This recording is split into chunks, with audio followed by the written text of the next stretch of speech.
আজকে আমি সূরাতুন নিসার দুটি আয়াত শেয়ার করতে চাই। একটি আয়াতে আল্লাহ বলছেন সবার আগে কোন কোন পাপগুলো থেকে আমাদেরকে দূরে থাকা প্রয়োজন। অনেক সময় একজন মুসলিমের জীবনে কাজের অগ্রাধিকার নির্ধারণের ক্ষেত্রে সঠিকভাবে বুঝের অভাব দেখা দেয়। কিছু কিছু কাজ অন্য কাজের চেয়ে বেশি গুরুত্বপূর্ণ, অন্যান্য কাজের চেয়ে আপনার নামাজ বেশি জরুরি। ইসলামের এমন অনেক আমল রয়েছে যা জীবনকে সৌন্দর্যমণ্ডিত করে তুলবে, কিন্তু সেই কাজগুলো গুরুত্বর দিক থেকে নামাজের কাছাকাছি পর্যায়েও নেই, বা পাপ কাজের ক্ষেত্রেও এরকম প্রাধান্য রয়েছে। অনেক আমল রয়েছে যেগুলো আমাদের করা উচিত, যেমন ঘরে প্রবেশের সময় ডান পা দিয়ে প্রবেশ করা উচিত, টয়লেটে প্রবেশের সময় বাম পা দিয়ে প্রবেশ করা উচিত, এবং নির্দিষ্ট দোয়াগুলো পড়া উচিত। এ ধরনের আমলগুলো করার চেষ্টা থাকা উচিত, এগুলো উপেক্ষা করার কোনো সুযোগ নেই। কিন্তু এমন অনেক পাপ কাজ রয়েছে যেগুলো করা কবিরা গুনাহ। অনেক সময় এই অগ্রাধিকার নির্ধারণের ক্ষেত্রে মানুষ যখন সঠিক জ্ঞানের অভাব থাকে তখন তারা ছোট ছোট ব্যাপারকে বেশি গুরুত্ব দেয়।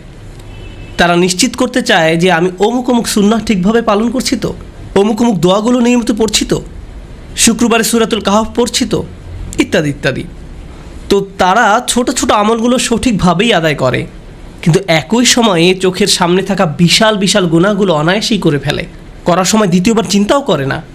যেমন ধরুন হারাম উপার্জনের টাকা, জিনা করা, সুদ, এরকম বড় বড় গুনাহ, বিরাট বিরাট শয়তানি পাপগুলো সে অনায়াসেই করে যায়। মনে হয় যেন চোখ থাকতেও সে অন্ধ। ছোট ছোট আমলগুলো আপনি ঠিকই গুরুত্ব দিয়ে করে যাচ্ছেন, যেন মনে মনে ভালো ফিল করতে পারেন যে যাক আমি তো ধর্ম পালন করছি। এজন্যই কুরআন আমাদেরকে বিভিন্ন আমলের সঠিক অনুপাত ঠিক করে দিয়েছে। আল্লাহ এ আয়াতে বলছেন, ইনতাজতানিবু কাবাইরা মা তুনহাউনা আনহু, যদি তোমরা নিষিদ্ধ কাজের বড় বড়গুলো হতে বিরত থাকো। সুতরাং দেখা যাচ্ছে এমন অনেক বড় বড় পাপ রয়েছে যেগুলো থেকে আমাদের অবশ্যই বিরত থাকতে হবে। যদি আমরা এটা করতে পারি তাহলে ছোট ছোট পাপের ক্ষেত্রে আল্লাহ বলছেন নুকাফিরু আনকুম সাইয়্যাতিকুম, তাহলে আমি তোমাদের ছোট ছোট পাপগুলো ক্ষমা করে দেব। অর্থাৎ আগে সিরিয়াস ব্যাপারগুলো যত্ন নাও। কোরআন যেগুলোর উপর গুরুত্ব আরোপ করেছে, যেমন টাকা উপার্জনের বিষয়টা, কিভাবে আমরা টাকা আয় করি এবং কিভাবে তা ব্যয় করি, সে ব্যাপারে আগে যত্নবান হওয়া, এটা খুবই সিরিয়াস একটা ব্যাপার। আমাদের আশেপাশে যারা আছে তাদের অধিকারের ব্যাপারে সাবধান থাকা, যারা এতিম বা অভাবগ্রস্ত তাদের দেখাশোনা করা। সূরা মাউনে আল্লাহ বলছেন ফাযালিকাল্লাযী ইয়াদউল ইয়াতীম, সেই ব্যক্তি যে এতিমকে গলা ধাক্কা দেয়, এগুলো বড় ধরনের পাপ। তারপর যেভাবে আমরা আমাদের ব্যবসা বাণিজ্য চালাই, কেউ যদি আপনার কাছে টাকা পায়, কোনো কন্ট্রাক্ট মানতে যদি ওয়াদাবদ্ধ হন, কোনো সেবা প্রদান করার জন্য যদি আপনাকে বেতন দেওয়া হয়, কাজের ক্ষেত্রে সততা বজায় রাখা। ঠিক একইভাবে কোরআনে বর্ণিত সবচেয়ে ভয়ঙ্কর পাপগুলোর একটি হলো সুদ। একইভাবে আমাদের পবিত্রতা রক্ষা করা, অর্থাৎ জেনা ব্যভিচার থেকে বিরত থাকা, এটা কবিরা গুনাহ। এটা এত বড় গুনাহ যে আল্লাহ বলছেন লা তাকরাবুজ জিনা, ব্যভিচারের কাছেও যেও না। অন্যান্য ছোট ছোট গুনাহে তোমরা হয়তো জড়িয়ে পড়বে, হতে পারে তোমার নামাজে যথেষ্ট মনোযোগ ছিল না, অজুটাও হয়তো উত্তম রূপে করা হয়নি, হতে পারে যখন নামাজ পড়ছিলে তখন অন্য কোথাও মন পড়েছিল, হতে পারে হজ বা উমরা করার সময় কিছু কিছু নিয়মকানুন ঠিকমতো পালন করতে পারোনি, কখনো কখনো হয়তো ধৈর্য হারিয়ে ফেলেছিলে। এই ছোট ছোট বিষয়গুলো ক্ষমা করে দেওয়া হবে, কারণ তোমরা বড় বড় পাপ থেকে বিরত ছিলে। ছোট বড় পাপের এমন একটি তারতম্য কোরআনে জোর দিয়ে উপস্থাপন করা হয়েছে। কিন্তু এই আয়াতের যে ব্যাপারটি আমার কাছে বেশ চমৎকার লেগেছে, সেটা শুধু তিনি যে আমাদের পাপগুলো উপেক্ষা করবেন তা নয়, বরং এই পাপগুলোর কথা মনে করে আমরা প্রায় লজ্জিত হয়ে পড়ি। আল্লাহ এর সাথে সাথে আরও যোগ করে বলেন ওয়ানুদখিলুকুম মুদখালান কারিমা, এবং সম্মানজনক স্থানে তোমাদের প্রবেশ করানো হবে। অন্য কথায় ওই ছোট ছোট ত্রুটিগুলোকে উপেক্ষা করে তোমাদেরকে সম্মানিত করা হবে, মর্যাদা দেওয়া হবে, আর ওই সব লজ্জাজনক ব্যাপারগুলো তোমাদের রেকর্ড থেকে মুছে ফেলা হবে। তাই যখন তোমরা আল্লাহর সামনে আসবে অপমানিত হবে না, তোমাদের সম্মানজনক স্থানে প্রবেশ করানো হবে। এই আয়াতের আরেকটি ব্যাপারও আমার কাছে বেশ চমৎকার মনে হয়েছে। এই আয়াতের পূর্বের কয়েকটি আয়াতে কিছু কিছু কবিরা গুনাহ নিয়ে কথা বলা হয়েছে, যেমন ব্যবসায় প্রতারণা করা, কাউকে অন্যায়ভাবে হত্যা করা। আর ছোট ছোট পাপ ক্ষমা করে দেওয়ার আয়াতের ঠিক পরের আয়াতে আরও অসাধারণ উপায়ে জীবনের বিভিন্ন বড় বড় পাপে জড়িয়ে পড়ার যে মূল কারণ সেটা বলা হয়েছে। আল্লাহ আযজা ওয়া জাল্লা বলেন ওয়ালা তাতামান্নাউ মা ফাদ্দালাল্লাহু বিহি বা'দাকুম আলা বা'দ, আর তোমরা আকাঙ্ক্ষা করো না এমন সব বিষয়ে যাতে আল্লাহ তাআলা তোমাদের একের উপর অন্যের শ্রেষ্ঠত্ব দান করেছেন। তো আমাদের ক্ষেত্রে যা ঘটে যখন আমরা এমন কাউকে দেখি যে আমাদের চেয়ে বেশি টাকা উপার্জন করে, আমাদের চেয়ে তার চেহারাটাও বেশি সুন্দর, তার গাড়িটাও উত্তম, তার সাংসারিক জীবনটাও প্রশান্তির, কখনো কখনো ভাই বোনের মাঝেও এই হিংসা দেখা দেয়। যেমন আমি বলতে শুনেছি আমার বোনের গায়ের রং আমার চেয়ে উজ্জ্বল। হিংসা বিভিন্ন প্রকৃতির হতে পারে। কারো ভালো কিছু থাকার কারণে আপনি তাকে ঈর্ষা করতে পারেন এবং আপনার নিজের সেটা না থাকার কারণ নিয়ে সারাক্ষণ চিন্তা করতে পারেন, আর এই চিন্তা আপনাকে শেষ করে দিতে পারে। এটা ছোট বড় যে কোনো কিছুর জন্য হতে পারে। এটা বস্তুগত বিষয় যেমন অর্থকড়ি, ঘরবাড়ির জন্য হতে পারে, আবার অবস্তুগত বিষয় যেমন বাবার ভালোবাসা, মায়ের ভালোবাসার জন্যও হতে পারে। বাবা কেন তাকে এত ভালোবাসে, আমার প্রতি তো এত মনোযোগ দেয় না। মা সবসময় শুধু আমার দোষ দেখেন, তিনি কখনো ওর দোষ দেখেন না। মাঝে মাঝে পিতামাতার আচরণ ব্যাপারটাকে আরও জটিল করে তোলে, কারণ তারা বারবার বলতে থাকেন, কেন তুমি তোমার ভাইয়ের মতো হতে পারো না, ও কত লক্ষ্মী। তাদের এমন আচরণ পরিবারের ভিতরে আরও বেশি হিংসা তৈরি করে। আল্লাহ এখানে বলছেন, অন্যদের যা দেয়া হয়েছে তার জন্য আকাঙ্ক্ষা করো না। আপনি নিজেই তো দেখতে পান যে আপনার চেয়ে ভালো চেহারার মানুষ রয়েছে, আপনার আমার চেয়ে বুদ্ধিমান মানুষও রয়েছে, আমাদের চেয়ে বেশি টাকা কামাই করে এমন লোকজনও রয়েছে। পরিবারে এমন কেউ থাকতে পারে যে আপনার চেয়ে বেশি প্রশংসা লাভ করে। কখনো কখনো হয়তো অন্যায়ভাবে তাদেরকে প্রাধান্য দেওয়া হয়, কিন্তু অনেক ক্ষেত্রে আসল ব্যাপার হলো আল্লাহ তার জন্য রিজিকের যে দরজা খুলে দিয়েছেন তা তিনি আমার জন্য খুলেননি, তিনি আমার জন্য অন্য দরজা খুলে দিয়েছেন। আমরা অন্য একজনকে যা দেয়া হয়েছে ঠিক সেটাই কামনা করি। আল্লাহ আপনাকে আমাকে অন্য একজনের মতো করে বানাননি। আল্লাহ অন্য মানুষদের জন্য রিজিকের যে দরজা খুলে দিয়েছেন তা হয়তো আমার জন্য দেননি। আমাদের প্রত্যেকেরই রয়েছে জীবিকা উপার্জনের স্বতন্ত্র সুযোগ। আল্লাহর অনুগ্রহ অর্জন করতে হলে আমাদের প্রত্যেককে যে সুযোগ দেওয়া হয়েছে তার আলোকে কঠোর পরিশ্রম করতে হবে, অন্যদের সাথে নিজেকে তুলনা করে নয়। এই আয়াত যে ইতিবাচক বিষয়গুলোর প্রতি জোর দেয় সেটা আলোচনা করার পূর্বে আমি আরেকটা ব্যাপারে কথা বলতে চাই। এই হিংসা কেন অনেকগুলো বড় বড় গুনাহের মূল কারণ?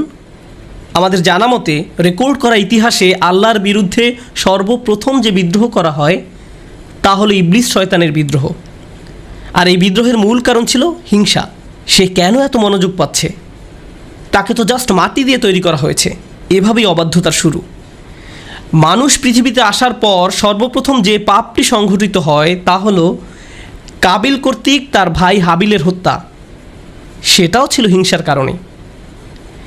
এই হিংসা এতটাই জঘন্য আর কদাকার হতে পারে যে আপনি যদি ইয়াকুব আলাইসাল্লামের মতো একজন মহান নবীর সন্তানও হয়ে থাকেন, আর আপনার ভাইও যদি হয়ে থাকেন একজন অসাধারণ ছেলে যে কিনা এখনও নবী না হলেও তার মাঝে নবীর বৈশিষ্ট্য বিদ্যমান রয়েছে, এই হিংসা আপনাকে এতটাই নিয়ন্ত্রণহীন করে দিতে পারে যে আপনি তাকে হত্যা করতে উদ্যত হতে পারেন।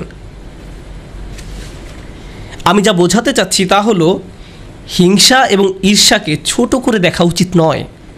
ব্যাপারটাকে এমন মনে হতে পারে যে এটি আমার আপনার ভেতরে একটা অনুভূতি মাত্র। মূলত হিংসার আরবি শব্দ হলো হাসাদ, আর হাসাদ শব্দের শাব্দিক অর্থ হলো আঁচড়। তারা এটাকে এভাবে বর্ণনা করে, হিংসা হলো মনের ভেতরে একটি চুলকানি। ঠিক শরীরের চামড়ার উপর কোনো পোকামাকড় কামড় দিলে আপনি যেমন চুলকাতে চান, সেরকম এটি যত চুলকাবেন অবস্থা তত খারাপ হবে। আপনার উচিত হলো একে উপেক্ষা করা, এবং এক সময় এটা এমনিতেই ভালো হয়ে যাবে। আপনাকে এটা উপেক্ষা করতে হবে। এটাই হাসাদ। ইমাম হাসান রাদিয়াল্লাহু তাআলা আনহু বলেন, আমি হিংসুকের চেয়ে এমন কোনো অনিষ্টকারী দেখিনি যাকে আসলে বেশি ক্ষতিগ্রস্ত ব্যক্তির মতো দেখায়।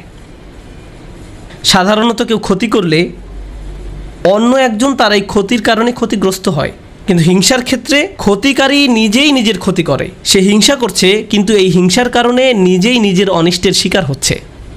আর এ কারণেই সূরা ফালাকে হিংসুকের হিংসা থেকে আমরা আল্লাহর নিকট আশ্রয় প্রার্থনা করি। ওয়া মিন শাররি হাসিদিন ইযা হাসাদ। হিংসুকের অনিষ্ট থেকে যখন সে হিংসা করে, ঠিক সেই মুহূর্তে যখন সে হিংসা করে, এটা খুবই গুরুত্বপূর্ণ একটা ব্যাপার। এই হিংসার কারণে আপনার আমার জীবনে ভয়ঙ্করতম সমস্যা তৈরি হতে পারে। এখন আমি নিজেকে বিশ্লেষণ করতে চাই। যখন আমি নিজেই অন্যকে হিংসা করতে শুরু করি তখন কোন কোন ধরনের নিয়ামত থেকে নিজেকে বঞ্চিত করি? যখন আমি নিজেই অন্যের উন্নতি সহ্য করতে পারি না, ব্যাপারটা আর একটু খোলাসা করে বলছি। তামান্নি জাওয়ালিন নি'মা লিদুনিহি। আপনি ইচ্ছা করেন যে তার যেন এই নিয়ামতটি না থাকে। ব্যাপারটা এমন নয় যে আচ্ছা ওই ভাই খুবই শক্তিশালী, আমি যদি তার মতো শক্তিশালী হতাম।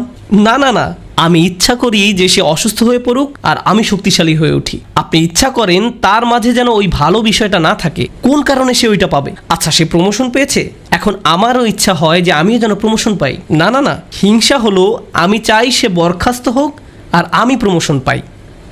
আপনি তার ব্যর্থতা দেখতে চান, আপনার ভেতরের কিছু একটা চায় তার যেন পতন ঘটে। তার পতনের ফলে আপনার জীবিকায় সমৃদ্ধি আসে না, আপনার এতে কোনো উপকার হয় না, তবু আপনার ভেতরের কিছু একটা তার পতন কামনা করে। যদি তার পতন ঘটে তাহলে আপনার কাছে তা ভালো লাগবে। এটাই হলো হাসাদ। কিভাবে এটা একজনের ভালো দিক ধ্বংস করে দেয়? আমরা ইবলিস শয়তান সম্পর্কে জানি। আল্লাহ তাকে ফেরেশতাদের কাতারে রেখেছিলেন, এর চেয়ে উন্নত কোনো মর্যাদা হতে পারে না। কিন্তু হিংসা তাকে এত উচ্চ পর্যায় থেকে একেবারে নিম্নতম পর্যায়ে নামিয়ে দিয়েছে, আল্লাহর নিকট থেকে বহু দূরে সরিয়ে দিয়েছে। চিন্তা করতে পারেন, এত বড় মর্যাদা কেড়ে নেওয়া হলো, এর মূল কারণ ছিল হিংসা। চিন্তা করতে পারেন, মূল কারণ হলো নিজেকে অনেক বড় কিছু মনে করা। হিংসার কারণে হত্যার মতো জঘন্য অপরাধ সংঘটিত হলো।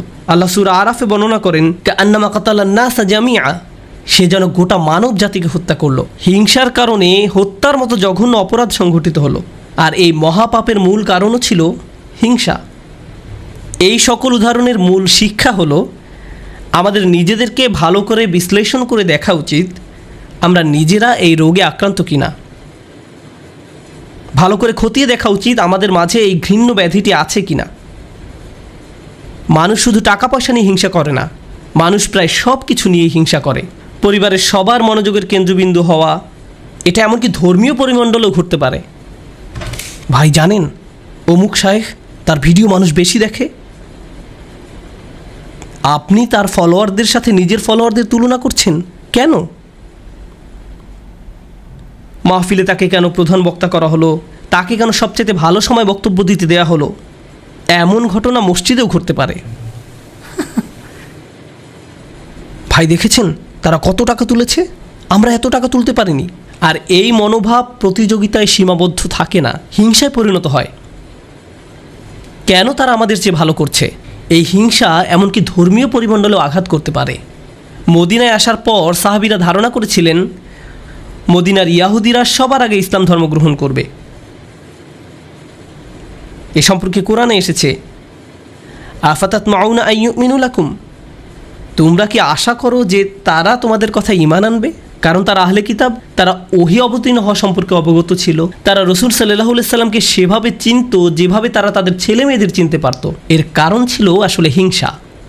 তারা এই ব্যাপারটা মেনে নিতে পারেনি যে নবী প্রেরণের অনুগ্রহটি বনী ইসরাইলদের কাছ থেকে অন্যদের কাছে চলে যাবে। তারা চাইতো ওহী মুহাম্মদ সাল্লাল্লাহু আলাইহি সাল্লামের কাছে না এসে তাদের কারো কাছে আসুক। জীবনের এমন কোনো দিক নেই যেখানে হিংসার আক্রমণ হওয়ার সম্ভাবনা নেই।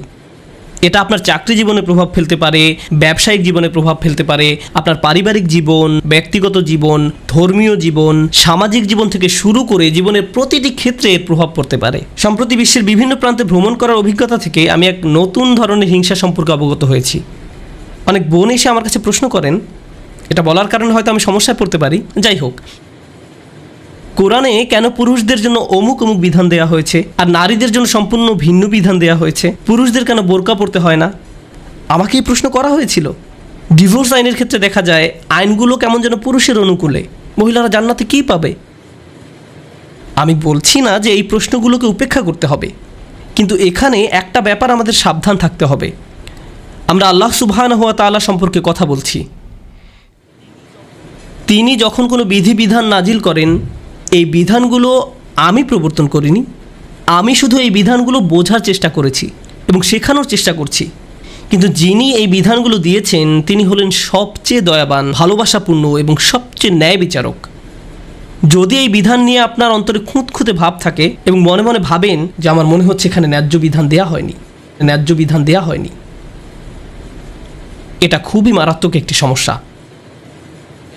এমনকি আল্লাহ সম্পর্কে এই মনোভাব যে আমাকে ঠকানো হয়েছে, আমাকে তিনি যা দিয়েছেন সেখানে ঠকিয়েছেন, আমাকে পুরোপুরি বুঝতে হবে কেন তিনি আমাকে এটা করতে বলেছেন। একটা ব্যাপারে বলছি, উদাহরণস্বরূপ কেউ যদি আমাকে জিজ্ঞেস করে কেন আল্লাহ মহিলাদেরকে পর্দা করতে বলেছেন, আমার সৎ জবাব হবে আমি জানি না। আমি নিজে নিজে চিন্তা করে হয়তো এই বিধানের কিছু উপকারী দিক তুলে ধরতে পারবো, কিন্তু এই উপকারী দিকগুলো আল্লাহ অবতীর্ণ করেননি। এই উপকারগুলো আমি চিন্তা করে বুঝতে পারলাম, আর আমার এই সাহস নেই যে আমি বলবো যে অমুক অমুক যুক্তির কারণে হিজাব পড়তে হবে, কারণ এই যুক্তিগুলো আল্লাহ অবতীর্ণ করেননি। অনেক সময় আল্লাহ কোনো বিধান নাজিল করেন কিন্তু তার পেছনের কারণ বর্ণনা করেন না। তিনি বলবেন তুমি নিজে নিজে চিন্তা করে দেখো। লাআল্লাকুম তাতাফাক্কারুন লিয়াদাব্বারু আয়াতিহি। কেন এই বিধানগুলো দেয়া হয়েছে তা তোমরা নিজেরা চিন্তা করে খুঁজে নাও। তবে একটা ব্যাপার আমি নিশ্চিত জানি, যে বিধানই তিনি অবতীর্ণ করেন না কেন তা আমাদের প্রতি তার অপার অনুগ্রহ মাত্র। আল্লাহ এই আয়াতগুলোতে কি বলছেন? উত্তরাধিকার সম্পত্তি বন্টনের বিষয় বর্ণনা করা আয়াতগুলোর পরে এসেছে।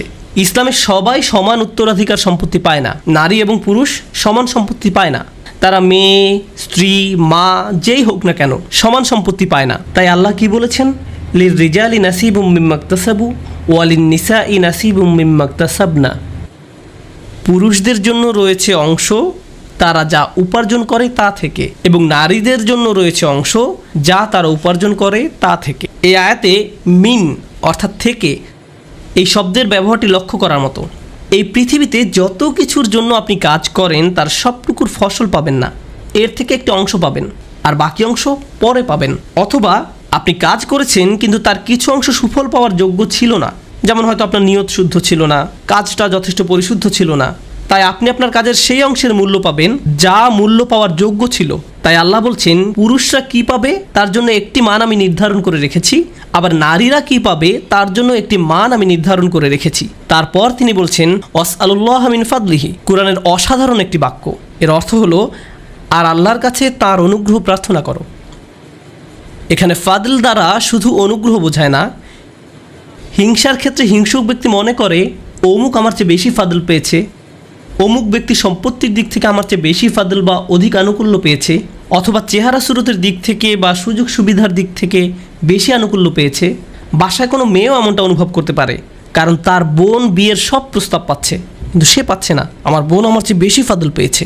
আল্লাহ বলছেন যদি তুমি ফাদল পেতে চাও তাহলে আল্লাহর অন্য কোনো সৃষ্টির চেয়ে বেশি চাওয়ার পরিবর্তে সরাসরি আল্লাহর কাছ থেকে নিজের জন্য ফাদল চাও। নিজেকে অন্যদের সাথে তুলনা করা বন্ধ করো, বরং আল্লাহর নিকট থেকে তুমি নিজের জন্য কি পেতে পারো তার দিকে মনোযোগ দাও। মনে মনে ধরে নাও যে আশেপাশে কারো কোনো অস্তিত্ব নেই, অন্যদের কি আছে সেই সম্বন্ধে চিন্তা ভাবনা করা বন্ধ করো। মনের উপর যদি এরূপ নিয়ন্ত্রণ প্রতিষ্ঠা করতে পারেন তাহলে খুবই সুখী জীবনযাপন করতে পারবেন। যদি কখনো এমনটা হয় যে তুমি ক্লাসে বসে আছো, স্যারের বক্তব্য শুনতে পাচ্ছ কিন্তু কিছুই বুঝতে পারছো না, মনে মনে ভাবছো আমি জানি না আমি কোন স্বর্গে বাস করছি, কিন্তু তোমার পাশের ছেলে বা মেয়েটি প্রতিবার হাত তুলে স্যারের প্রত্যেকটা প্রশ্নের জবাব দিচ্ছে আর তোমার মন বিষিয়ে উঠছে। মনে মনে ভাবছো যদি মেয়েটাকে কষে একটা চড় দিতে পারতাম, আমি তাকে সহ্য করতে পারছি না, কারণ সে সব প্রশ্নের উত্তর দিচ্ছে। তোমার সকল মনোযোগের কেন্দ্রবিন্দুতে এমন একজন যে তোমার চেয়ে বেশি বুদ্ধিমান, যে স্যারের প্রিয় ছাত্র, যে সকলের মনোযোগ পাচ্ছে, যার কারণে তোমার নিজেকে খারাপ ছাত্র মনে হয় বা যার কারণে তারা তোমাকে লজ্জা দিচ্ছে। কিন্তু একটা ব্যাপার কি তুমি খেয়াল করেছো? তুমি সেখানে বসে আছো শুধু তুমি এবং শিক্ষক। তুমি এখানে এসেছো শিখতে, অন্যের দোষ না দিয়ে তোমার উচিত নিজেকে দোষ দেয়া। হায় হায় আমি আমার মনোযোগ হারিয়ে ফেলেছি। নিজের কাছে ব্যাখ্যা দাবি করো কেন তুমি মনোযোগ হারালে। প্রশ্ন করতে গিয়ে লজ্জা অনুভব করো না। তুমি এখানে এসেছো নিজের উন্নতি সাধন করতে, অন্যদেরকে নিজের মূল্য বোঝাতে নয়। তুমি এই জন্য শিখতে আসোনি। একই কথা প্রযোজ্য চাকরির জায়গায়, পরিবারের। অন্য কাউকে বেশি দাম দেওয়া হচ্ছে বলে আপনি নিজেকে গুটিয়ে ফেলবেন না। যদি কোনো অন্যায় করা হয় আপনি কথা বলুন, কোনো কিছু যদি বলার থাকে বলুন। যদি কোনো কিছু আপনাকে বিরক্ত করে ভেতরে ভেতরে জ্বলবেন না এবং এটাকে বড় হতে দিবেন না, নিজের ভেতরে ঘৃণা তৈরি হতে দেবেন না। আমরা আল্লাহর নিকট যে দোয়াগুলো করি তার একটি হলো ওয়ালা তাজআল ফি কুলুবিনা গিল্লাল লিল্লাযিনা আমানু। ঈমানদারদের বিরুদ্ধে আমাদের অন্তরে কোনো বিদ্বেষ রেখো না। যখন আমরা কিয়ামতের দিন তার সামনে দণ্ডায়মান হব তখন যেন আমাদের অন্তরে ঈমানদারদের বিরুদ্ধে কোনো গিল বা খারাপ অনুভূতি না থাকে। আমরা দুনিয়াতেও এটা চাই না, আর জান্নাতে আল্লাহ আমাদের থেকে তা দূরে রাখুন। তাই এই ব্যাপারটা পার্থিব জীবনে ঘটতে পারে।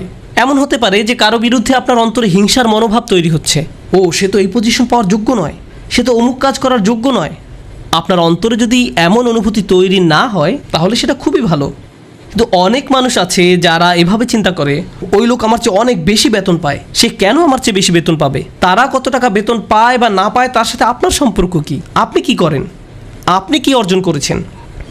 আপনার যদি মনে হয় যে আপনার আরও বেশি বেতন পাওয়া উচিত তাহলে ব্যাপারটা যথাযথ কর্তৃপক্ষকে বলুন। ওয়াসআলুল্লাহ মিন ফাদলিহ, আল্লাহর কাছে তাঁর অনুগ্রহ প্রার্থনা করুন। ইন্নাল্লাহা কানা বিকুল্লি শাইইন আলিমা, নিঃসন্দেহে আল্লাহ তাআলা সর্ববিষয়ে জ্ঞাত। যখন আমরা অন্যের সাথে নিজেকে তুলনা বন্ধ করব, যখন পুরুষ বা নারী হিসাবে কি পেলাম বা কি পেলাম না এসব নিয়ে চিন্তা করা বন্ধ করব, অমুক অমুক ব্যক্তির কারণে আমি পেছনে পড়ে আছি, এমন চিন্তা করা বন্ধ করব। আপনার এবং আল্লাহর মাঝে আর কেউ নেই। যদি কোনো বিষয়ে অগ্রগতি অর্জন করতে চান, সরাসরি আল্লাহকে বলুন, ওয়াসআলুল্লাহ মিন ফাদলিহি। অন্যথায় সারা জীবন ধরে কেবল অন্যের বিরুদ্ধে অভিযোগই করে যেতে পারবেন। কিভাবে তারা আপনার প্রতি অন্যায় করেছে, কিভাবে তারা আপনাকে সুযোগ থেকে বঞ্চিত করেছে, কিভাবে সবাই পেয়েছে কিন্তু আপনি পাননি। আর এভাবে অভিযোগ করলে আপনার জীবন তো দুর্দশাগ্রস্ত হবেই, আপনার কারণে আপনার আশেপাশের মানুষের জীবনও দুর্বিষহ হয়ে পড়বে। এই আয়াতটি নিয়ে সর্বশেষ যা শেয়ার করতে চাই, বিশেষ করে যখন আমরা তেলাওয়াত করি ওয়া মিন শাররি হাসিদিন ইযা হাসাদ, এখানে ইযা শব্দটির দিকে বিশেষ মনোযোগ দিন। কেউ কেউ বলেন এখানে হাসাদকে বর্ণনা করা হয়েছে একটি গুণ হিসেবে, শুধুমাত্র শব্দগতভাবে ইসমে ফাইল হিসেবে নয়, বরং একজন মানুষের একটি খারাপ গুণ হিসেবে, অর্থাৎ এমন ব্যক্তি যার মাঝে হিংসার প্রবণতা আছে। কিন্তু ইযা শব্দটি একটি বিষয়ের প্রতি বিশেষ ইঙ্গিত করে। আপনার মাঝে যদি এই গুণটি থেকে থাকে, তাহলে কোনো এক সময় কুৎসিত উপায়ে এর প্রকাশ ঘটবে, আজ না হোক কাল। খারাপ কিছু একটা আপনি করে বসবেন, কারণ আপনার মাঝে খারাপ গুণটি আছে। আপনি নিজেও হাসিদ হতে চান না, হিংসুক হতে চান না। আবার যারা হিংসা করে তাদের অনিষ্ট থেকে বাঁচতে চান। আমরা দোয়া করি আল্লাহ যেন আমাদেরকে হিংসুক হওয়া থেকে রক্ষা করেন এবং যারা আমাদের বিরুদ্ধে হিংসা করে তাদের অনিষ্ট থেকেও যেন রক্ষা করেন।